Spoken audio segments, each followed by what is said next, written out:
देश हित सर्वोपरि है। लेकिन जब कुछ लोगों के लिए दल हित सब कुछ हो जाता है, दल हित देश हित से बड़ा हो जाता है, तो नारी शक्ति को, देश हित को इसका खामियाजा उठाना पड़ता है। इस बार भी यही हुआ है। कांग्रेस, डीएमके, टीएमसी और समाजवादी पार्टी जैसे दलों की स्वार्थी राजनीति का नुकसान देश की नारी शक्ति को उठाना पड़ा है। साथियों, कल देश की करोड़ों महिलाओं की नजर संसद पर थी। देश की नारी शक्ति देख रही थी। मुझे भी ये देखकर बहुत दुख हुआ कि जब ये नारी हित का प्रस्ताव गिरा तो कांग्रेस, डीएमके, टीएमसी, सपा जैसी परिवारवादी पार्टियां खुशी से तालियां बजा रही थी। महिलाओं से उनके अधिकार छीनकर ये लोग मेजें थपथपा रहे थे। उन्होंने जो किया वो केवल टेबल पर थाप नहीं थी, वो नारी के स्वाभिमान पर, उसके आत्मसम्मान पर चोट थी। और नारी सब भूल जाती है, अपना अपमान कभी नहीं भूलती।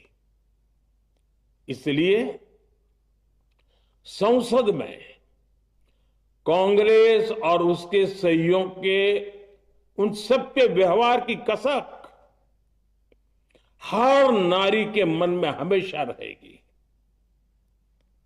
देश की नारी जब भी अपने क्षेत्र में इन नेताओं को देखेगी तो वो याद करेगी कि इन्हीं लोगों ने संसद में महिला आरक्षण को रोकने का जश्न मनाया था, खुशियां मनाई थी।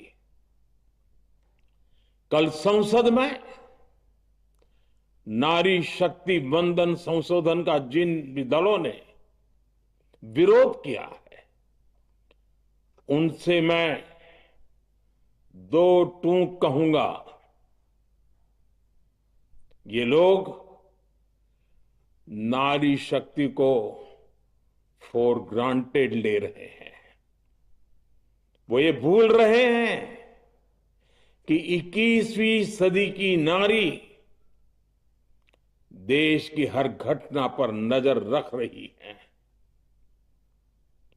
वो उनकी मंशा भांप रही है और सच्चाई भी भली भांति जान चुकी है।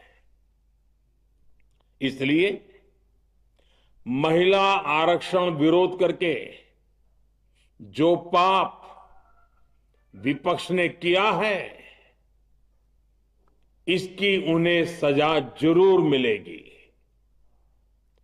इन दलों ने संविधान निर्माताओं की भावनाओं का भी अपमान किया है और जनता द्वारा इसकी सजा से भी वो बच नहीं पाएंगे।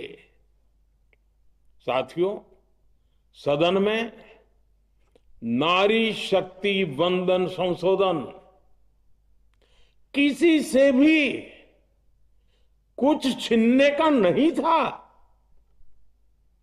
नारी शक्ति वंदन संशोधन हर किसी को कुछ न कुछ देने का था। देने के लिए संशोधन का था। ये 40 साल से लटके हुए नारी के हक को 2029 के अगले लोकसभा चुनाव से उसका हक देने का संशोधन था। नारी शक्ति वंदन संशोधन 21वीं सदी के भारत की नारी को नए अवसर देने, नई उड़ान देने, उसके सामने से बाधाएं हटाने का महायज्ञ था। देश की 50% यानी आधी आबादी को उसका अधिकार देने